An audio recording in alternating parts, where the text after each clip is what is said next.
peralatan sistem proteksi, di mana peralatan sistem proteksi tersebut di sini saya bagi terhadap 5 peralatan. Yang pertama itu ada relay proteksi yang telah disebutkan oleh adik-adik tadi, di mana relay proteksi ini berfungsi sebagai elemen perasa atau pengukur untuk mendeteksi gangguan. Serta nanti relay proteksi ini juga elemen untuk perintah. Jadi kan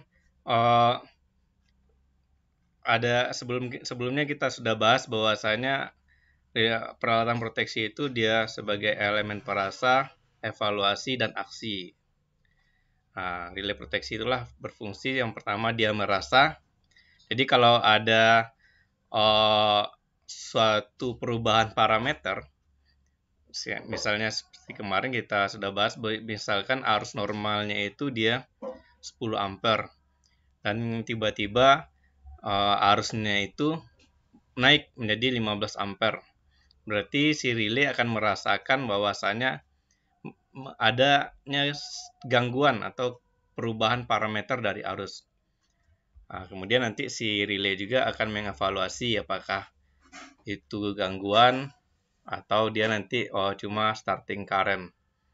Dan yang ketiga dia juga akan memerintah. Kalau dia gangguan, berarti dia akan perintah si PMT untuk open circuit. Kemudian peralatan proteksi yang kedua di sini ada pemutus tenaga atau PMT, dan juga kita sebut circuit breaker atau CB. Jadi CB atau PMT ini sebagai pemutus arus dalam sirkuit tenaga untuk melepas bagian sistem yang terganggu.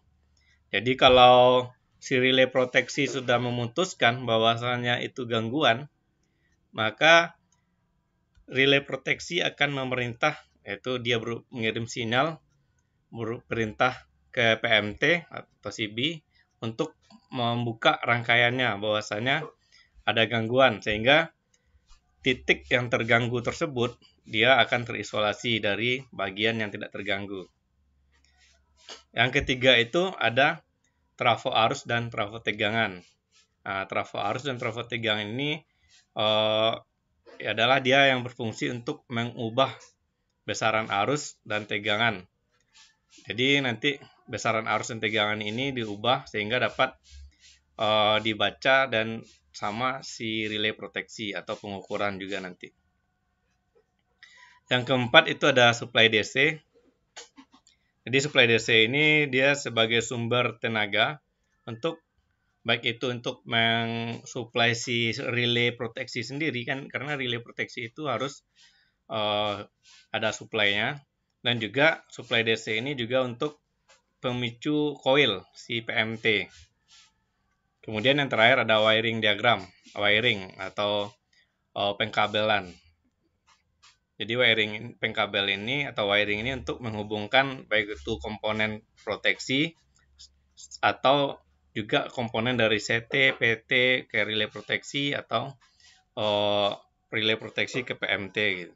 Jadi saya bagi peralatan-peralatan proteksi ini terhadap 5 peralatan. Yang pertama itu relay, PMT, trafo arus dan trafo tegangan, supply DC, dan wiring. Kemudian dalam usaha untuk meningkatkan keandalan penyediaan energi listrik, kebutuhan sistem proteksi yang memadai tidak dapat dihindarkan. Jadi sistem proteksi terdiri dari peralatan CT, PT, PMT, catu daya, relay proteksi, jadi di sini ada lagi nih tambahan, yaitu teleproteksi atau komunikasi antar relay yang diintegrasikan dalam satu rangkaian wiring. Di samping itu diperlukan juga peralatan pendukung untuk kemudahan operasi dan evaluasi seperti sistem recorder, sistem SCADA, dan indikasi relay.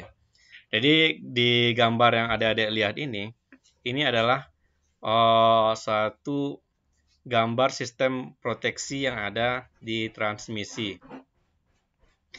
Jadi kalau di transmisi itu berarti kita menghubungkan antara dua gardu induk. Yang dinamakan transmisi adalah gardu induk A dengan gardu induk B, maka dihubungkan dengan saluran transmisi. Misalkan ini adalah gardu induk A, dan ini adalah gardu induk B. Maka yang dinamakan transmisi itu adalah jaringan yang menghubungkan antara gardu induk yang A dengan gardu induk yang B. Kan transmisi itu adalah yang ini. Maka jika jaringan ini kita harus memproteksi jaringannya. Maka inilah gambar sistem proteksinya. Jadi di sini ada CT.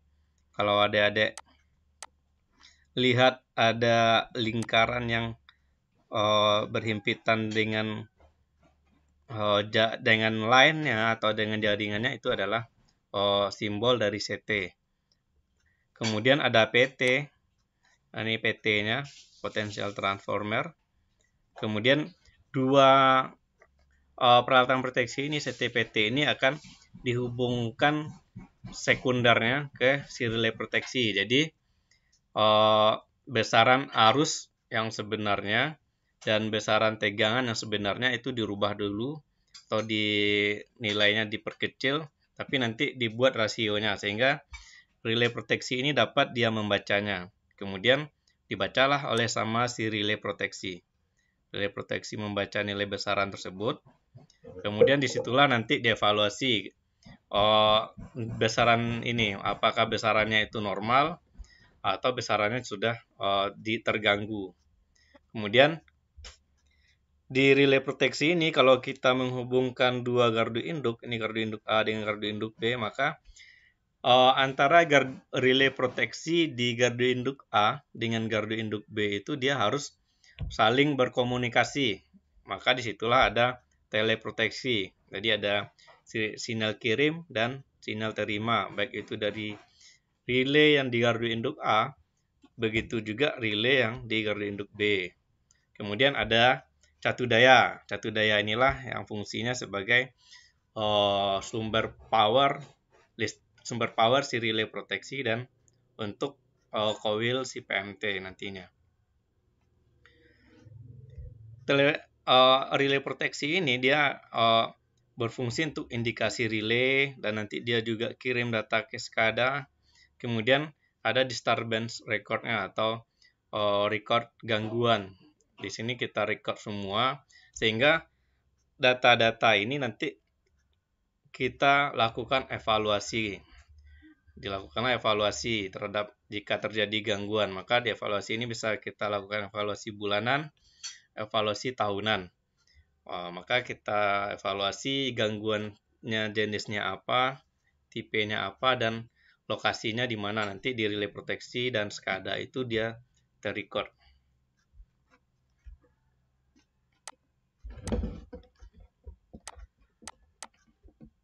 Kemudian kita lihat lagi contoh bagian sistem proteksi, gambar sistem proteksi yang di gardu induk, tepatnya untuk memproteksi trafo.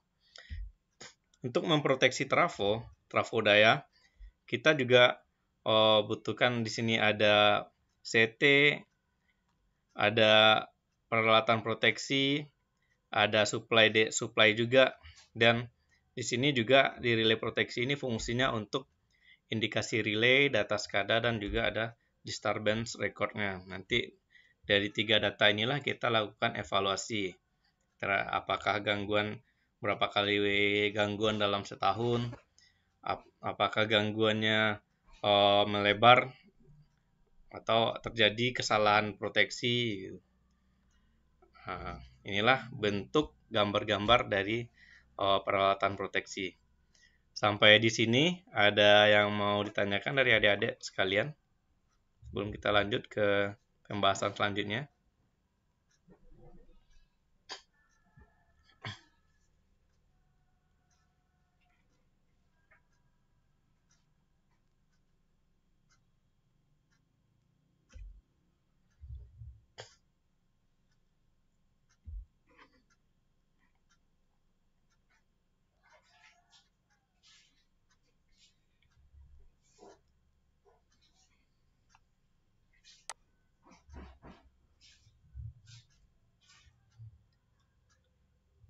Kalau belum, kalau ada pertanyaan nanti sambil saya menjelaskan, silakan ditanyakan saja. Kemudian kita langsung masuk ke peralatan sistem proteksi yang pertama. Di sini yang pertama saya bahas tentang current transformer atau CT. Jadi fungsi dari current transformer atau CT itu yang pertama dia adalah menurunkan level arus sehingga dapat dengan mudah dihandle oleh relay proteksi. Biasanya itu level arus yang diturunkan di sekundernya itu menjadi 5 atau 1 ampere. Kemudian si relay CT ini juga berfungsi untuk mengisolasi level tegangan tinggi atau di sisi primernya di sistem yang tidak sesuai dengan tegangan kerja relay. Jadi yang namanya relay itu adalah peralatan elektronik. Jadi karena dia peralatan elektronik, tidak mungkin si relay itu akan mampu menahan atau menerima arus yang sebenarnya atau alur arus jaringan itu mencapai ribuan atau ratusan ampere. Nah, oleh sebab itu, inilah fungsi dari si current transformer. Arus yang besar tadi, misalnya 100 ampere, itu kita rubah atau kita turunkan terlebih dahulu menjadi 5 atau 1 ampere. Sehingga arus yang kecil ini di sisi sekunder ini barulah bisa diterima oleh si relay proteksi. Dan nanti di relay proteksi itu kita akan setting rasionya sehingga pembacaan walaupun si relay proteksi mendapatkan arusnya itu 5 atau 1 ampere, akan tapi pembacaan relay proteksi atau pengukuran nantinya sesuai dengan pembacaan yang sebenarnya, yaitu misalnya CT kita itu dia 100/1, maka dia tetap akan walaupun dia 1 ampere yang diterima sama si relay proteksi, dia akan tetap terbaca 100 ampere. Jadi sesuai dengan pembacaan yang sebenarnya. Jadi si current transformer ini prinsipnya itu sama dengan trafo-trafo, baik itu trafo daya, nanti juga PT. Di mana si persamaan dari relay CT ini dia sama itu NP per NS sama dengan IS per IP. Di mana NP per NS itu adalah rasio CT-nya, sehingga didapatkan IS itu adalah IP per rasio CT. Jadi kalau kita lihat rangkaiannya, ini adalah P1, P2 ini biasanya itu disimbolkan rangkaian di primernya CT. Sedangkan S1 dan S2 ini adalah terminal sekundernya CT. Jadi S1, S2 inilah yang akan kita connect ke si relay proteksi. Sedangkan P1, P2 ini biasanya itu dia konduktor itu sendiri.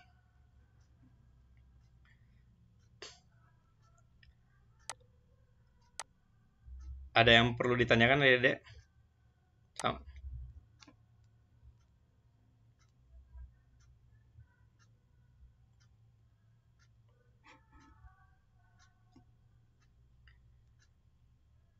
Oke, kita lanjut. Jadi kalau di current transformer di CT itu nanti ada namanya tegangan induksi di sisi sekunder atau EK. EK itu dia biasanya ada tegangan knee point atau nanti titik saturasinya juga. Jadi di mana EK itu adalah 4,44 B kali A kali F kali N. Nanti EK itu satu ini dalam volt. Kemudian ada tegangan jepit sisi rangkaian sekunder, di mana tegangan jepit itu ES sama dengan IS dikali ZB. ZB itu Z beban, ada tambah ZT dan ZL. ZL itu Z kabel. Jadi dari CT, sisi terminal sekunder CT itu Z kabelnya adalah recording in progress. Rangkaian ZL itu adalah terminal kabel yang dari terminal S1 S2 CT ke si relay, itu ZL. Jadi syaratnya itu EK itu harus lebih besar dibandingkan dari ES. Jadi kalau ES-nya nilai ES sudah lebih besar daripada EK ini di titik perpotongan ini, maka itu sudah nilai si CT-nya sudah saturasi. Jadi pembacaannya kalau sudah titik saturasi itu pembacanya sudah tidak akurat lagi. Nah, ini adalah bentukan CT. Jadi kalau kita ke gardu induk, tepatnya gardu induk AIS, jadi gardu induk itu ada dua, ada AIS Air Insulate Switchyard, ada juga GIS Gas Insulate Switchyard. Jadi kalau AIS, kalau kita lihat gambaran yang seperti ini, Maaf Pak, motong. Ini sudah halaman berapa ya? Ini sudah Pak, halaman. untuk slide kayaknya belum.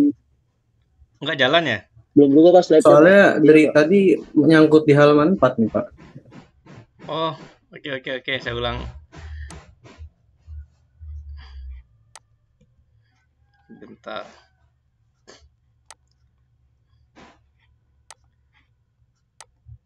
Saya ulang share screen-nya lagi. Baik Pak, terima kasih Pak. Terima kasih atas interupsinya. Sudah kelihatan adik-adik? Apakah sudah full screen ini ya? Sudah Pak. Sudah berubah halamannya? Belum Pak, masih halaman 4. Masih nyangkut di halaman 4 Pak. Oke, berarti saya giniin aja ya, tidak full screen ya. Sekarang udah berubah? Sudah bergerak Pak. Berubah Pak. Sudah. Oke, kita ulang lagi pembahasannya. Jadi peralatan proteksi yang pertama itu adalah current transformer CT, di mana CT itu berfungsi untuk menurunkan level arus sehingga dapat dengan mudah dihandle oleh relay proteksi. Kedua, mengisolasi level tegangan tinggi di sistem yang tidak sesuai dengan tegangan kerja relay, seperti yang sudah saya jelaskan tadi sebelum ini karena ada gangguan di presentasinya. Kemudian CT itu prinsip kerjanya sama dengan trafo-trafo yang telah kita pelajari, di mana kalau kita lihat persamaan CT itu adalah NP per NS sama dengan IS per IP, sehingga di mana NP per NS itu adalah rasio dari CT-nya. Nah, jadi kita dapat IS atau arus sekunder itu adalah I primer, arus primer per rasio CT. Jadi kalau kita lihat ini ada P1, P2. P1, P2 ini adalah primernya si sekunder. Biasanya primernya si CT. Biasanya primer CT itu dia adalah kabel atau kawat itu sendiri. Jadi kalau CT adik-adik menggunakan tang ampere. Pernah menggunakan tang ampere adik-adik? Sudah Pak. Nah, tang ampere itu adalah CT yang sudah include dengan meteringnya atau pembacaannya. Jadi kan tang ampere itu kita masukkan ke dalam kabel yang akan kita ukur arusnya. Nah, jadi yang tang ampere itu adalah sekundernya si CT, dan CT yang ada inti besi CT yang include dengan sekundernya. Sedangkan yang primer CT itu adalah si kabel itu sendiri. Itulah ibaratnya. Kemudian S1, S2 ini adalah terminal sekundernya si CT. Nah, terminal sekunder nilai yang akan kita konekkan ke si baik itu relay proteksi atau nanti ke pengukuran. Jadi di sini ada ZB. ZB ini adalah beban dari CT. Biasanya itu ZB itu relay proteksi atau pengukuran tadi.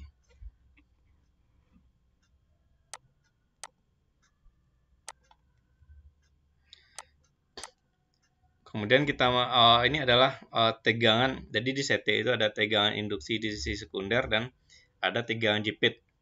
Dimana persamaannya seperti yang EK itu tegangan induksinya 4,44 B kali A kali F kali M. Sedangkan ES atau tegangan jepit itu IS dikali ZB, ZB itu ZB ban tambah ZCT ditambah ZL. ZL itu impedansi dari kabel. Jadi impedansi kabel ini maksudnya adalah nilai impedansi kabel dari sekunder terminal CT ke si beban. Beban itu relay atau si pengukurannya. Jadi syaratnya itu harus memenuhi EK itu harus lebih besar dibandingkan ES. Jadi kalau sudah lebih besar ES dibandingkan EK, maka si CT-nya adalah sudah masuk ke dalam tahapan saturasi. Jadi nanti pembacanya sudah tidak akurat lagi.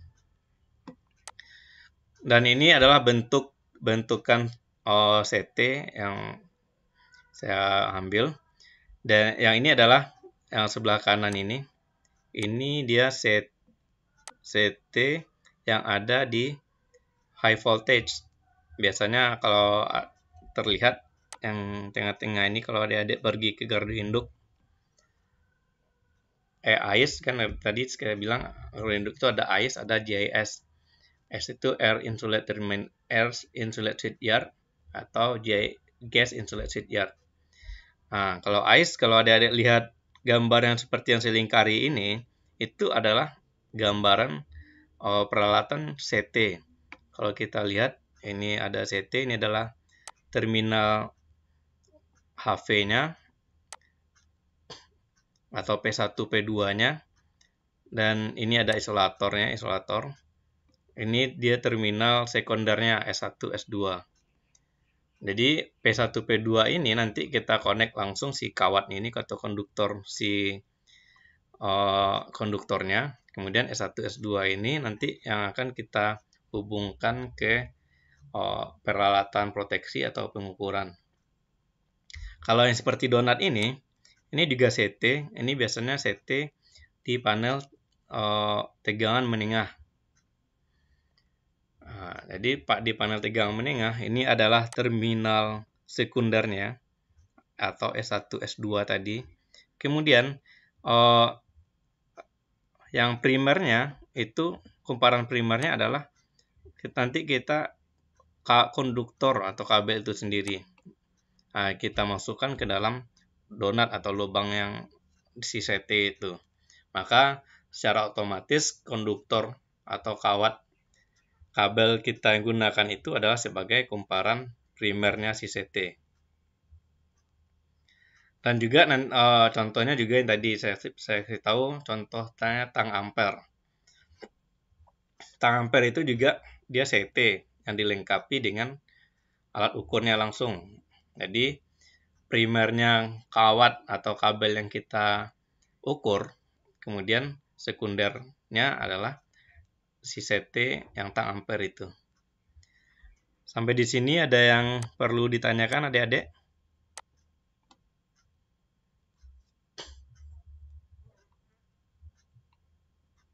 Belum. Kemudian, Pak. Belum ya? Ada. Lanjut. Oke, kemudian kita masuk lihat ke konstruksi CT. Jadi konstruksi CT itu ada yang pertama ini yang bar primary. Jadi bar primary ini seperti gambar ini ada bar primary. Jadi ini konduktornya atau kawat kabel yang digunakan. Kemudian inti besi yang dililitkan si kumparan sekunder. Itu adalah bar primary. Kemudian ada wound primary. Di sini primernya juga include dililitkan dengan si inti besinya. Kemudian yang kabel yang berwarna biru ini dia kumparan primernya. Kemudian nanti ini akan kita hubungkan ke si kawat atau kabel utamanya. Kemudian yang warna hitam ini adalah kumparan sekundernya. kumparan sekunder, dan ini yang akan kita hubungkan ke si relay proteksi atau pengukuran. Dan yang sebelah sini ini adalah CT yang ada di tadi tegangan tinggi. Ada conventional dead tank. Conventional dead tank ini seperti yang ini namanya conventional dead tank.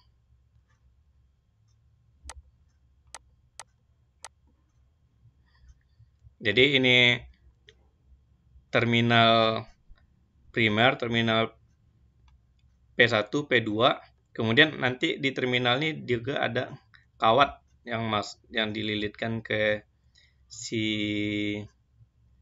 CT-nya. Nanti dimasukkanlah ada dan juga kumparan sekundernya di bawah. Dan juga inverted deck tank. Kalau inverted deck tank ini dia sama dengan bar primary, yaitu yang menjadi kumparan primernya adalah konduktor itu sendiri. Sedangkan kalau konvensional dead tank ini sama dengan wound primary kalau yang di CT di tegangan menengah.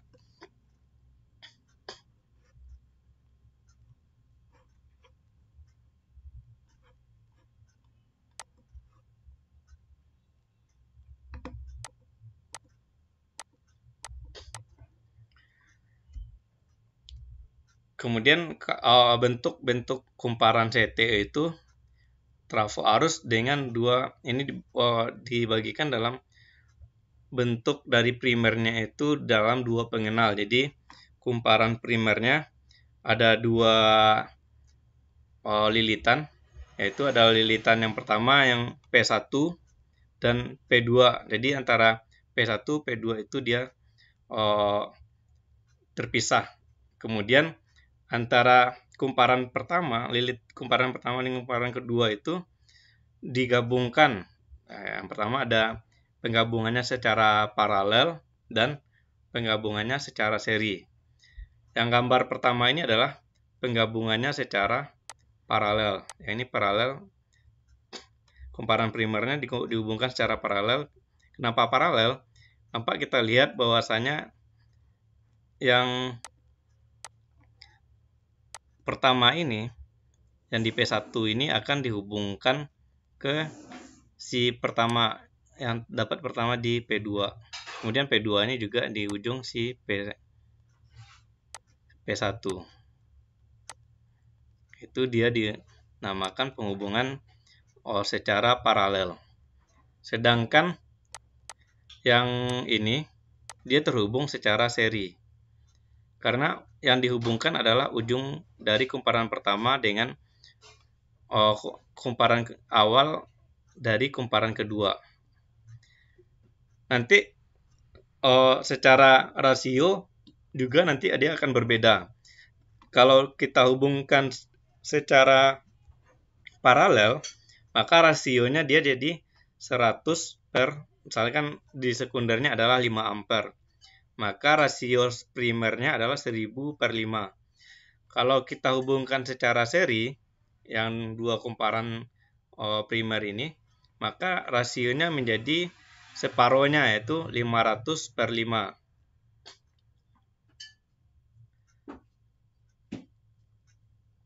Begitu juga kalau kita punya rasio di CT di sekundernya 1 ampere, maka rasionya adalah 1000 per 1 secara paralel. Kalau secara seri dia menjadi 500 per 1.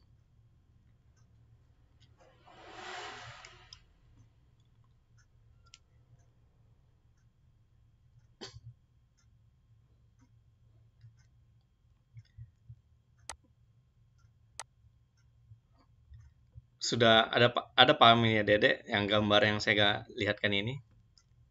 Kenapa secara paralel itu bisa menjadi 1000, sedangkan secara seri bisa menjadi 500?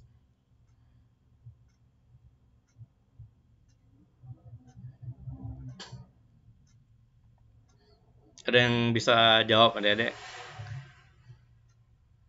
Kalau nggak ada yang bertanya, saya yang bertanya.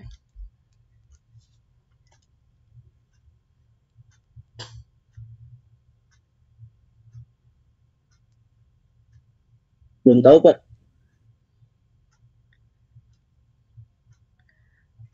Kenapa secara paralel itu dia bisa rasionya di primernya itu lebih besar dibandingkan sekunder. Jadi kalau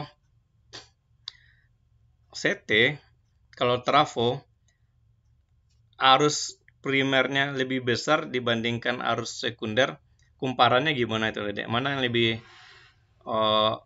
supaya dia bisa arusnya lebih besar, kumparannya kita perbanyak, kita apakan di sekundernya gitu, di primernya, Dedek.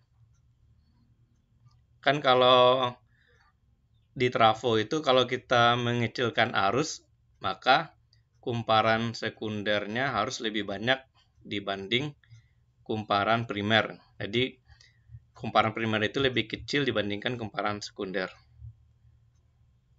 Jadi kalau secara paralel itu kan kumparan baik itu kumparan pertama dengan kumparan kedua itu kan secara paralel berarti dianggap dia satu kumparan. Nah, sedangkan secara seri itu berarti kumparannya ditambahkan, berarti dia menjadi 2 kali lipat. Karena kumparannya menjadi 2 kali lipat di primer, maka karena itulah dia arus yang di primer secara seri itu lebih kecil dibandingkan arus yang di sekunder.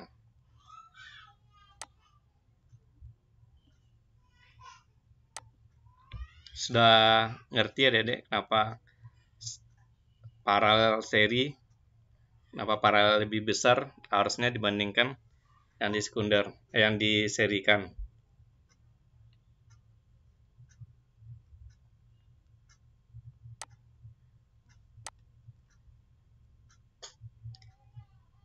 Kemudian kita masuk ke CT dengan sekundernya yang multi rasio. Jadi di sekunder ini CT primernya tetap P1, P2 cuma satu kumparan, sedangkan di sekundernya itu ada S1, S2, S3. Nah, jadi kalau kita ambil sekundernya itu kita hanya connect S1, S2 di sekunder, maka rasio CT-nya menjadi 500/5. Karena sedangkan kalau kita connect S1, S3, nanti rasio CT-nya menjadi 1000/5. Nah, di sini saya tanya, tahu nggak ada alasannya kenapa kalau kita connect S1, S2 itu 500, sedangkan S1, S3 itu menjadi 1000.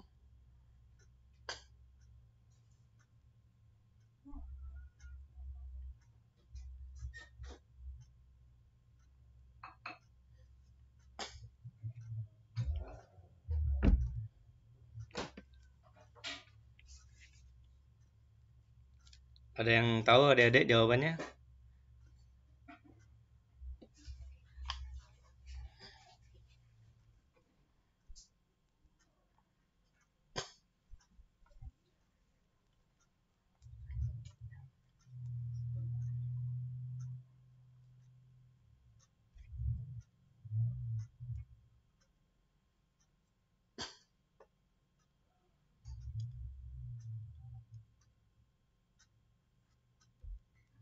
Karena kumparannya, Pak, digabung jadi lebih dikit. Lebih dikit atau lebih banyak? Mana yang lebih banyak, S1, S2 daripada S1, S3?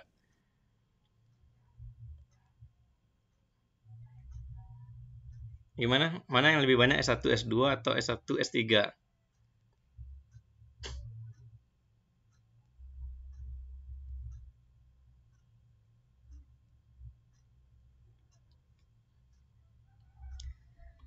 Jadi kalau S1, S2 itu kumparannya pasti lebih sedikit dibandingkan S1, S3.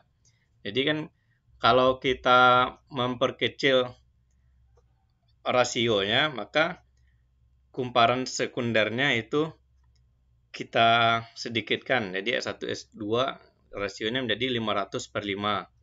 Jadi kalau kita connect S1, S3 berarti rasionya antara primer dan sekundernya, karena lilitan di primer itu lebih banyak, di sekunder itu lebih banyak, maka dia rasionya akan naik jadi 1000/5.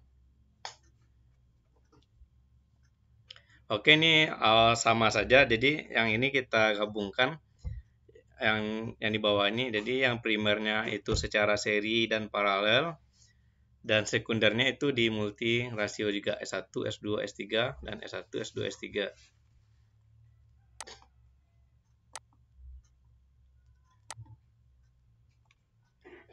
Nah, kemudian kita ini multi rasio ya, yang rasionya sangat banyak. Jadi ada S1 sampai S7. Ya, jadi kalau kita connect S1, S2, dia akan 100, S1, S3 jadi 200, S1, S4, 400, sampai S1, S7 dia akan menjadi 1000/5.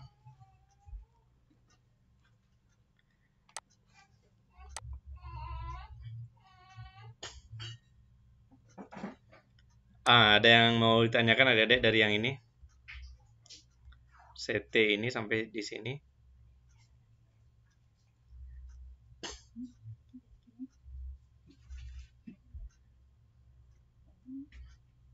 Kalau belum, kita lanjut lagi. Jadi yang sebelumnya itu multi rasio. Jadi bisa kita pilih S1, S2-nya, S1, S3-nya. Nah, sedangkan kalau yang ini dia multi core CT. Jadi kalau yang ini dia satu core CT tapi dia bisa banyak rasio. Sedangkan kalau yang ini dia satu CT tapi sekundernya itu bisa jadi banyak. Di sini ada 4 contohnya. Jadi ada core 1, core 2, core 3 sampai ke core 4. Jadi sekundernya itu 4, tapi P1, P2-nya itu tetap 1. Jadi kalau nanti adik-adik sudah kerja atau lihat di gardu induk, nanti dia itu pasti bukan satu sekunder saja, tapi dia punya ada minimal itu ada 4 sekunder dan bahkan ada yang 5 sekunder.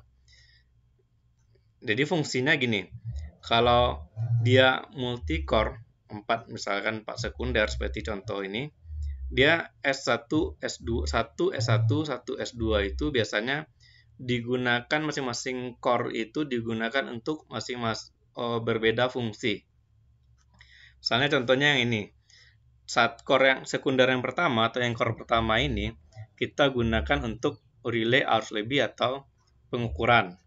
Jadi core yang pertama kita gunakan untuk pengukuran atau bisa juga kita gunakan untuk relay arus lebih.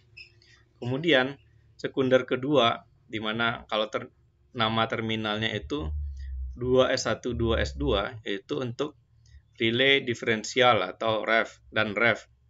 Kemudian sekunder yang ketiga itu 3S1, 3S2, itu bisa kita gunakan untuk cek zone atau cek zone bus pro, untuk bus pro, cek pengecekan di bus pro-nya.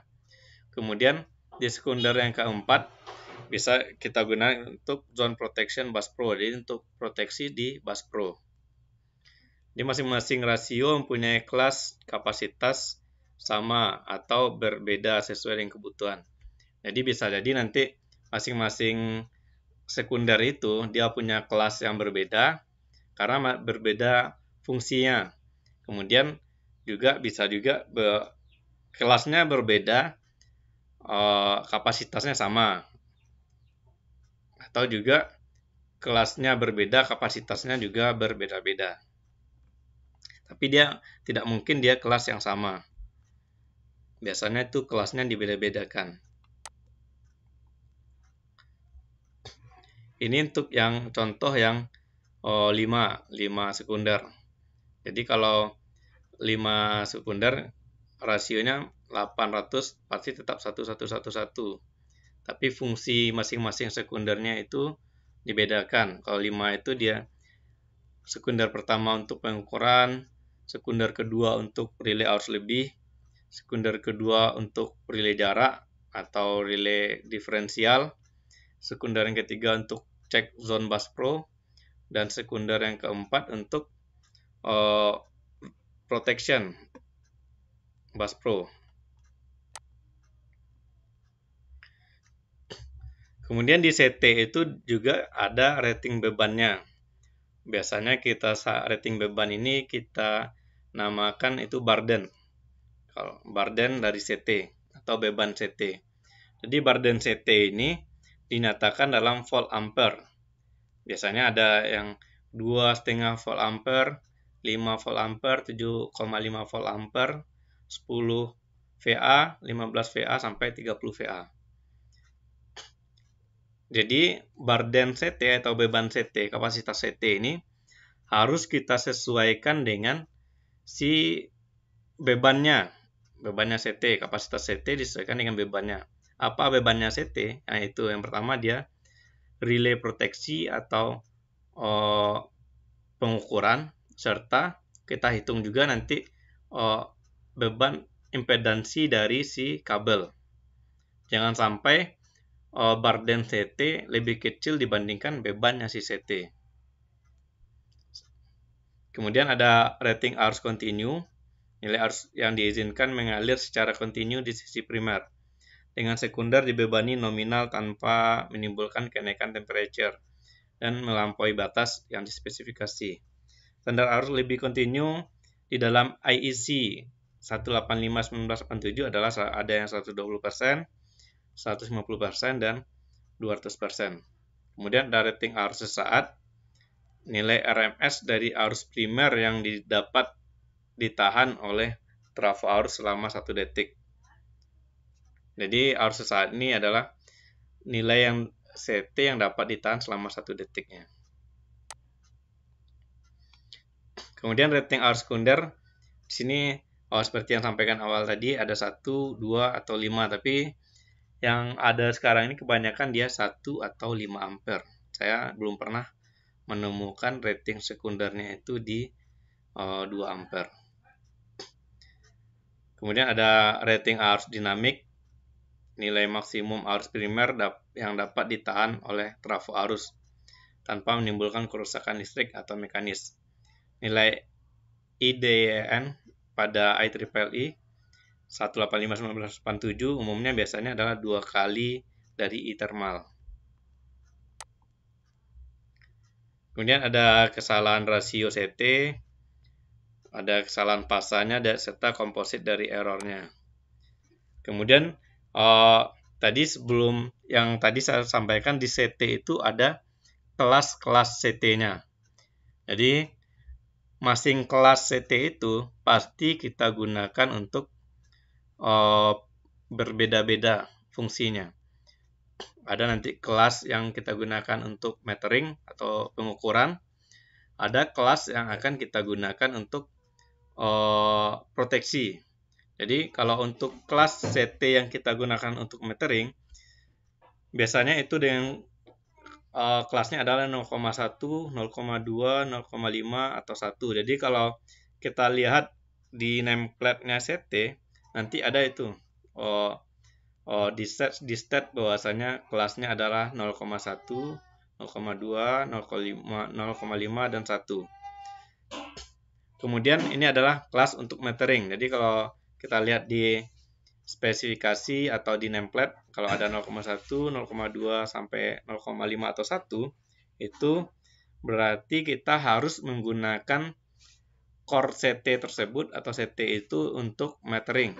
Jangan kita gunakan CT itu untuk proteksi. Jadi kalau metering itu bebannya adalah alat ukur seperti multimeter. Nah, itu adalah kelas untuk metering. Kemudian ada kelas untuk proteksi. Jadi kalau kelas untuk proteksi pasti dinyatakan dalam P, 5P, 10P. Nah, berarti ini adalah kelas untuk proteksi. Nah, jangan sampai kita gunakan juga untuk kelas proteksi ini kita gunakan untuk metering. Karena ketelitiannya itu kecil dibandingkan dengan ketelitian yang ada di kelas metering. Jadi kelas metering itu ketelitiannya lebih teliti dibandingkan dengan kelas proteksi. Kita sudah membahas tentang CT. Sebelum kita lanjut ke PT atau CVT, ada yang adik-adik tanyakan tentang CT? Nah, izin tanya Pak, Silakan. Apakah di CT itu mempunyai sebuah faktor suhu gitu Pak? Berarti dari masing-masing CT itu punya batas suhu yang ditentukan oleh si CT tersebut Pak? Kalau batas suhu di nameplate-nya itu tidak ada, tapi dia cuma batas arus. Kan kalau arus yang dilewati, kan kalau yang menghasilkan panas itu kan pasti arus. Berarti kalau arusnya sudah dibatasi, berarti panas yang diterima sama si CT itu sudah terbatasi. Jadi kalau arusnya sudah melewati arusnya sudah melewati batasnya, maka CT itu akan menimbulkan panas yang lebih besar. Jadi yang dibatasi di sini adalah arusnya.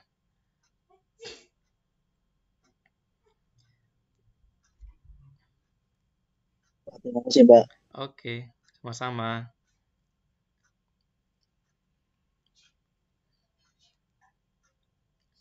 Ada lagi?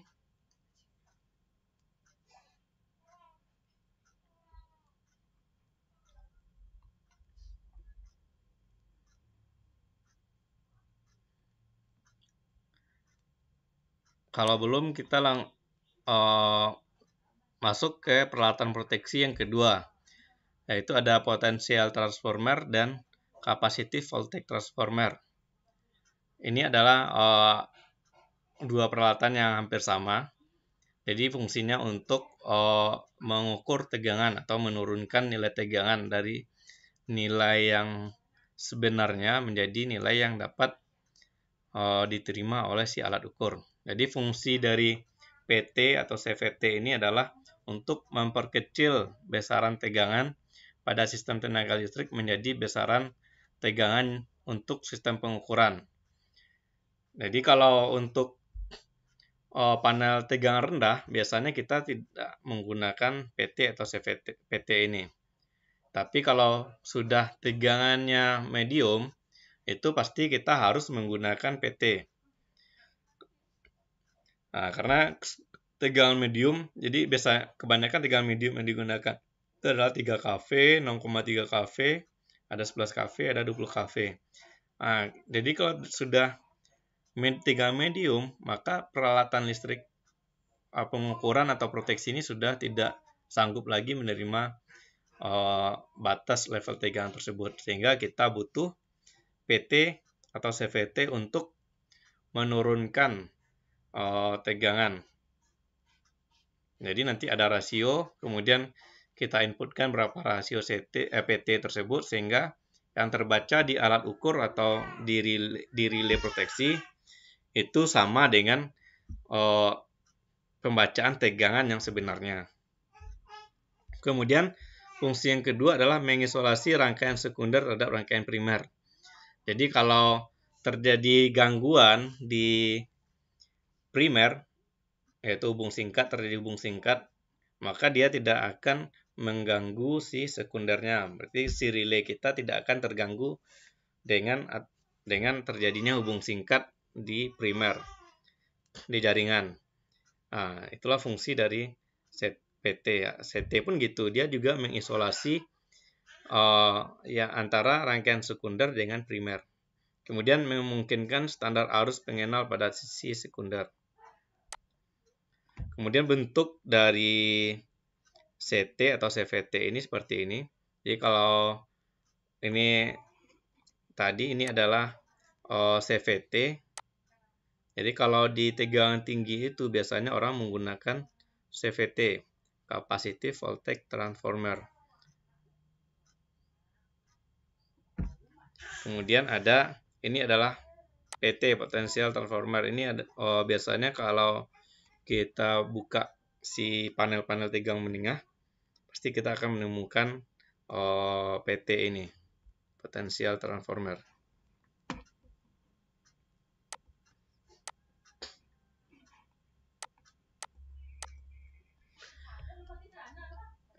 Ya, ini rangkaian dari si PT. Dia hampir sama dengan rangkaian trafo, ada primer, ada sekunder, ada lilitan primer, ada lilitan sekunder, ada tegangan primer, dan juga ada tegangan sekunder. Jadi di situ ada arus eksitasi atau arus magnetisasi, juga ada juga arus karena rugi-rugi besi karena dia trafo, ada inti besinya.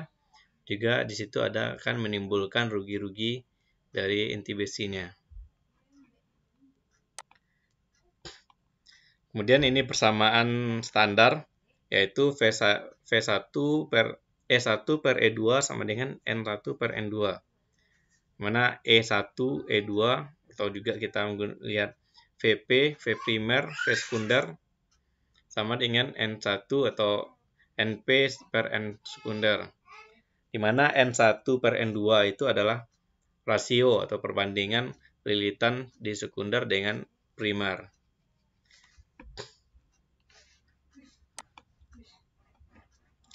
Di PT itu juga dibedakan kelasnya. Jadi ada kelas untuk proteksi dan juga kelas untuk pengukuran. Jadi kalau kita lihat PT di nameplate-nya atau spesifikasinya ada kelas akurasinya 0,1, 0,2, 0,5, 1 atau 3. Itu pasti kita gunakan untuk pengukuran. Jangan sampai kita gunakan untuk proteksi kelas yang pengukurannya. Begitu juga untuk kelas yang proteksi, ada 3P dan 6P. Jadi jangan sampai kita gunakan kelas proteksi di kelas untuk pengukuran. Kemudian PT itu kita bedakan menjadi dua, ada induktif dan kapasitif. Nah, PT induktif yang terdiri dari bilitan primer dan bilitan sekunder, dan bilitan primer akan menginduksi ke bilitan sekunder sebagai core. Jadi ini PT induktif ini seperti trafo biasa. Yang kita lihat ini dia PT bersifat induktif. Kemudian ada PT kapasitif, adalah kapasitor voltage transformer yang terdiri dari rangkaian kapasitor yang tersusun secara seri dengan bilitan primer. Jadi di bilitan primer itu sebelum ke bilitan primer kita disusun terlebih dahulu kapasitor-kapasitor yang terhubung secara seri. Di mana kapasitor ini berfungsi untuk mengurangi tegangan tinggi ke tegangan menengah yang dipergunakan untuk menginduksi tegangan dari bilitan primer ke bilitan sekunder. Nah, kalau kita lihat CVT itu, yang pertama ada pembagi tegangan berupa kapasitor. Jadi ada kapasitor C1, C2, kemudian ada beban, kemudian ada tegangan output dipengaruhi oleh pembebanan pada tap sekunder dapat dikompensasi oleh reaktor L yang dihubungkan secara seri dengan tapping output. Kemudian untuk adjustment rasio maka dipakailah trafo untuk tuning dapat dilakukan pengaturan nilai L. Jadi di sini dia yang CVT itu yang gambar C ada C1 kapasitor 1, ada kapasitor 2, ada juga reaktor. Nah, kemudian ada bilitan primer dan bilitan sekunder, dan ini B adalah beban atau bebannya itu berupa relay proteksi atau si pengukuran. Oke adik-adik, sampai peralatan proteksi yang kedua ini, sampai CVT, ada yang mau ditanyakan?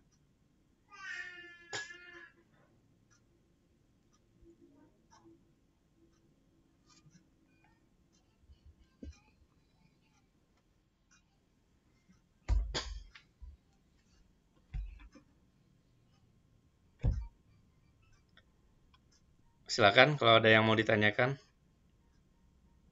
sebelum kita lanjut.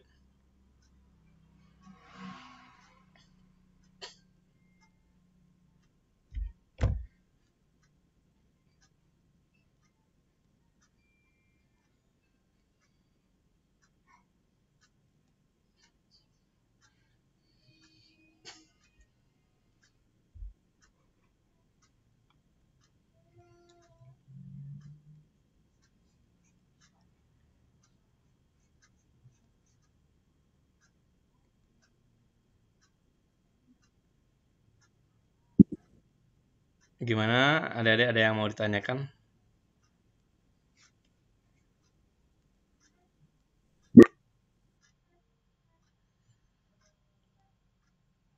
Oke, kalau belum, kita lanjut ke peralatan proteksi yang ketiga.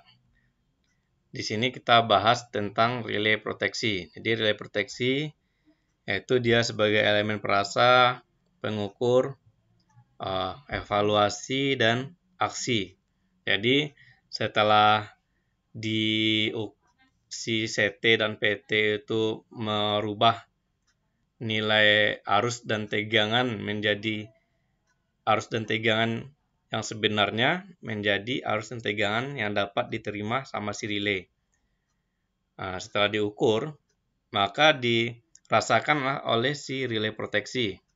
Kemudian relay proteksi ini merasakan, kemudian dia mengevaluasi apakah adanya gangguan atau dia normal, kemudian barulah diberi aksi. Kalau dia gangguan, ada aksi. Aksinya adalah berupa perintah ke si CB atau PMT. Jadi kalau kita runut lagi relay proteksi ini, kalau kita lihat generasi-generasi relay proteksi sampai sekarang, sebelumnya ada generasi relay proteksi yang elektromekanikal, ada relay proteksi statik, dan sampai saat ini adalah relay proteksi numerik atau yang sudah banyak yang kita gunakan. Jadi kalau relay dan untuk kuliah ini kita cukup membahas tentang relay numerik. Jadi kalau adik-adik lihat ini adalah relay numerik dan ini salah satu yang sebelah kanan ini adalah brandnya si Siemens dan yang warna hitam ini adalah brandnya si Sepam 1000.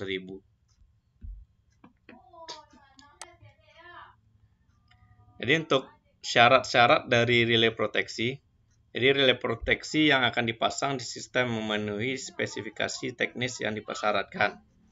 Kemudian relay proteksi utama yang akan dipasang di sistem harus lulus uji dinamik. Kemudian semua relay proteksi harus menggunakan jenis numerikal. Jadi saat ini sudah disarankan dan diwajibkan relay proteksi yang digunakan itu sudah relay numerikal atau AID dengan standar standar komunikasinya adalah IEC 61850. Kemudian proteksi utama dan proteksi cadangan terpisah secara fisik. Jadi nanti kita bahas juga apa itu proteksi utama dan ada juga apa itu proteksi cadangan. Jadi di dalam sistem tenaga listrik itu kita harus menggunakan proteksi utama dan proteksi cadangan.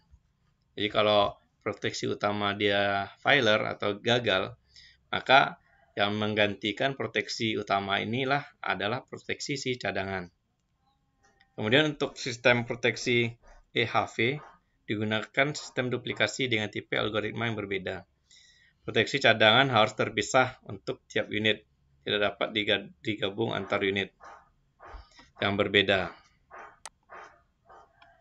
Kemudian ini ada syarat-syarat proteksi yang di gardu induk atau jaringan transmisi, di mana semua tegangan tinggi yang terhubung ke jaringan transmisi yang merupakan outlet pembangkit atau outlet EBT level tegangan 500 per 150 atau 150 ke 70 itu harus dilengkapi dengan proteksi bus diferensial.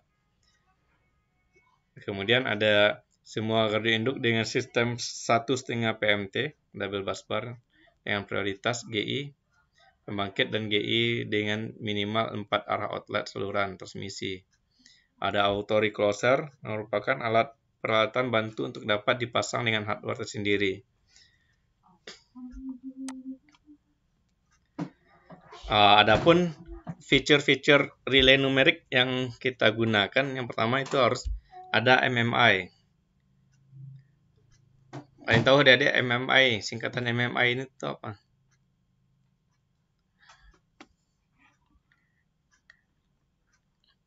Jadi relay numerik itu harus ada MMI. Kalian tahu apa itu MMI?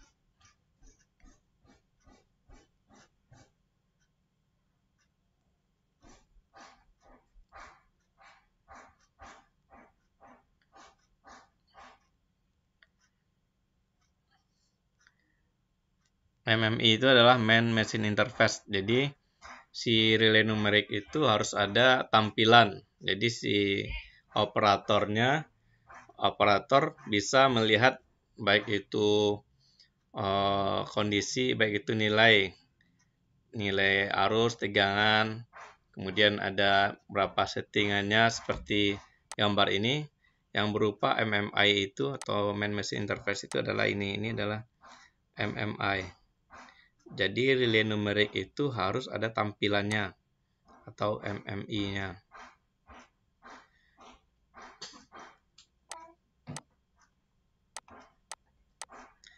Kemudian harus memiliki logika yang standar atau algoritma standar sesuai dengan jenis proteksi.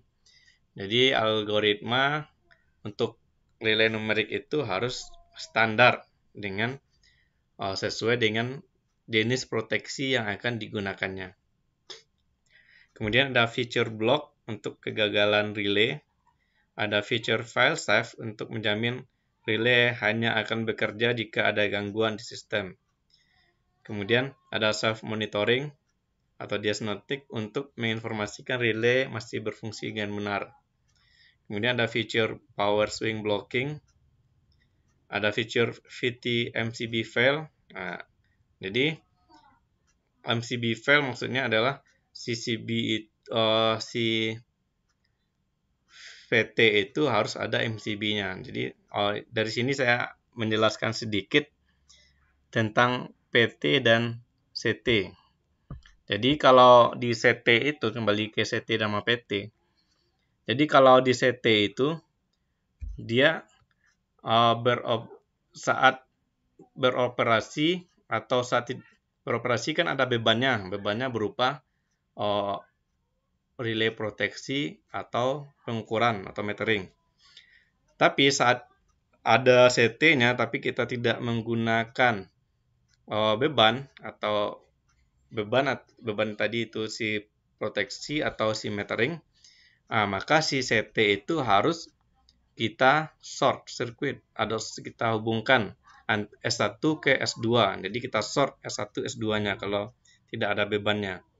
Jangan sampai si CT itu dalam keadaan open circuit. Kalau CT dalam keadaan open circuit, maka itu akan mengakibatkan pemanasan di CT-nya sehingga bisa CT tersebut meledak atau breakdown dia. Sedangkan si VT itu kebalikan. Jadi VT ini kita harus mengasih MCB atau fuse di VT ini supaya VT tidak terhubung singkat. Jadi kebalikan, kalau VT tidak ada bebannya tadi berupa relay proteksi atau metering, maka si VT harus dalam keadaan open circuit. Jangan sampai VT itu kita short circuit. Nah, oleh sebab itulah si VT harus ada MCB atau fuse melindungi VT dari keadaan short circuit. Kemudian relay numerik ada MMI yang tadi sudah sampaikan juga, main machine interface. Ada VT MCB. Jadi ya tadi harus ada VT-nya MCB. Jadi VT itu ada MCB-nya atau kita kasih fuse. Jangan sampai si VT terhubung singkat. Oke, kita sudah membahas yang ketiga sampai relay proteksi. Ada yang adik-adik tanyakan dari penyampaian saya?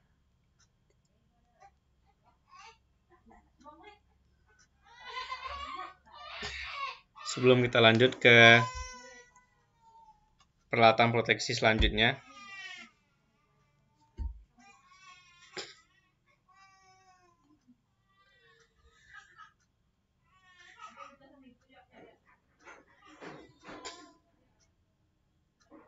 Gimana adik-adik, ada yang mau ditanyakan? Untuk fitur power swing blocking itu gimana Pak? Cara kerjanya Pak? Fitur power swing blocking. Jadi kalau nanti ada relay impedansi atau relay jarak, di relay jarak itu ada dia namanya pola proteksinya.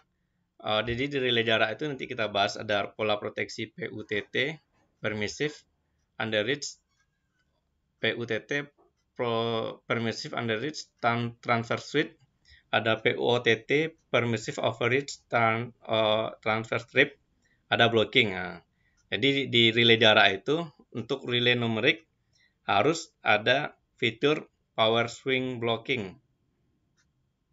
Jadi kalau walaupun dia tidak menggunakan blocking untuk sistemnya, tapi dia juga harus menyediakan swing blocking itu, pola proteksi blockingnya gitu deh.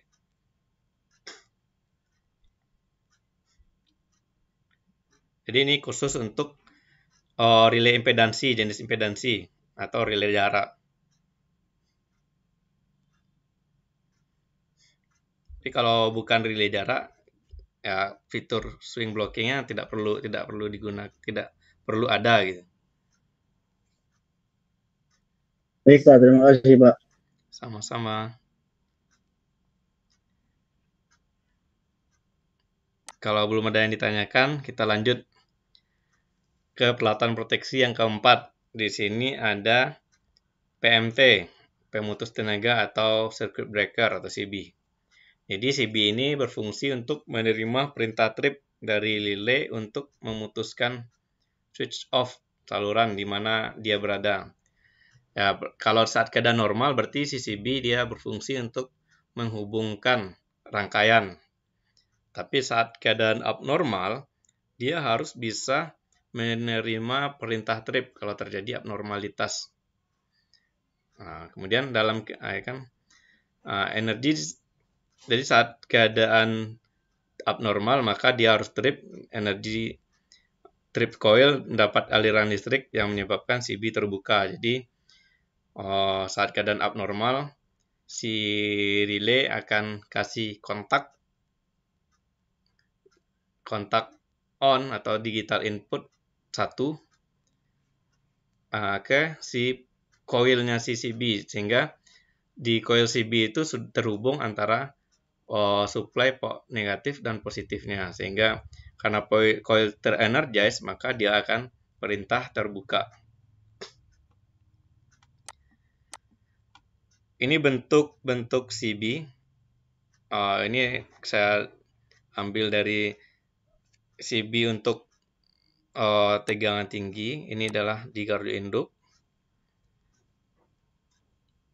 Dan ini CB biasanya ini di panel tegangan menengah. Di sini saya tanya lagi, adik-adik tahu jenis atau tipe-tipe circuit breaker? Apa aja tipe-tipe circuit breaker? Karena di bahannya tidak saya masukkan. Ada yang tahu adik-adik apa aja tipe atau jenis-jenis circuit breaker? Banyak Pak, ada LCB, ACB, OCB, MCB, FTCB. Coba dari yang paling kecil dulu, apa itu yang paling kecil? MCB Pak. MCB itu singkatannya apa tuh? Miniatur circuit breaker. Oke, ada miniatur circuit breaker. Selanjutnya.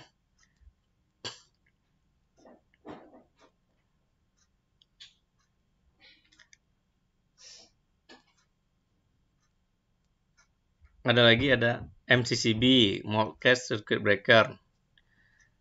Terus OCB Pak, Oil Circuit Breaker. Oke, ada Oil Circuit Breaker. Ada lagi?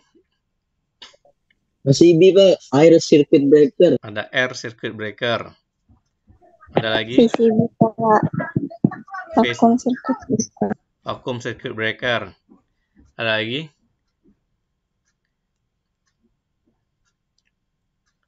Repeat Circuit Breaker. Apa? LCB Pak, LCB.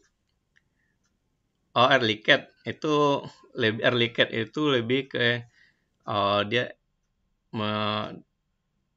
MCB tapi dia mengukur ground, nggak harus ground fault gitu kalau LCB. Dan terakhir itu ada GCB, Gas Circuit Breaker.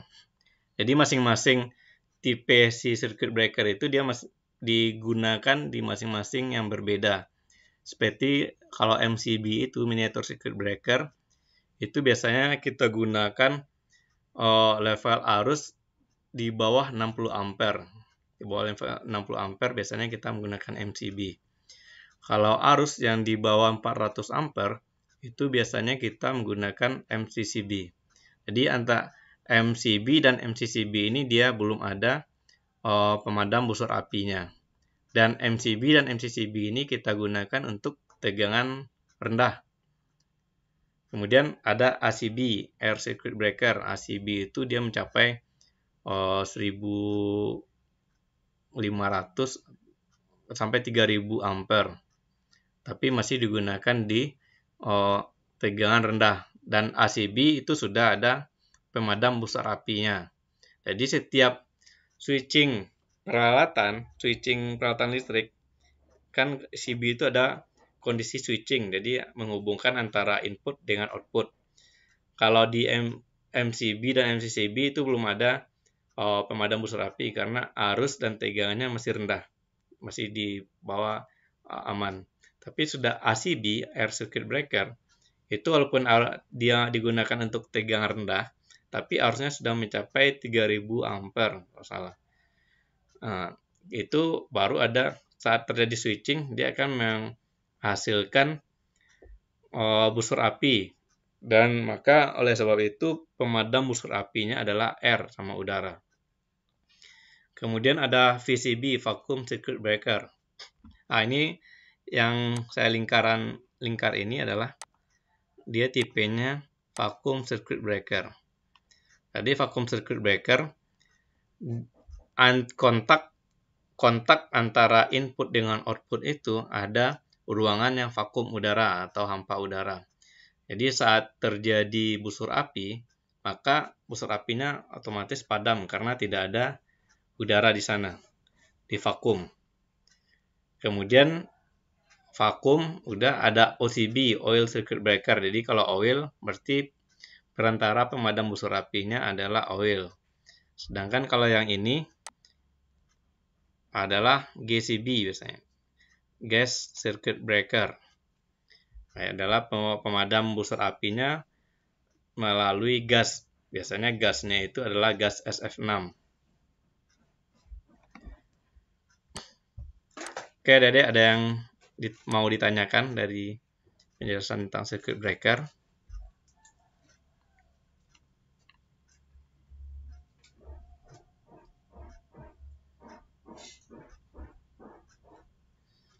Kalau belum, kita yang kelima itu adalah supply, power supply. Jadi supply DC.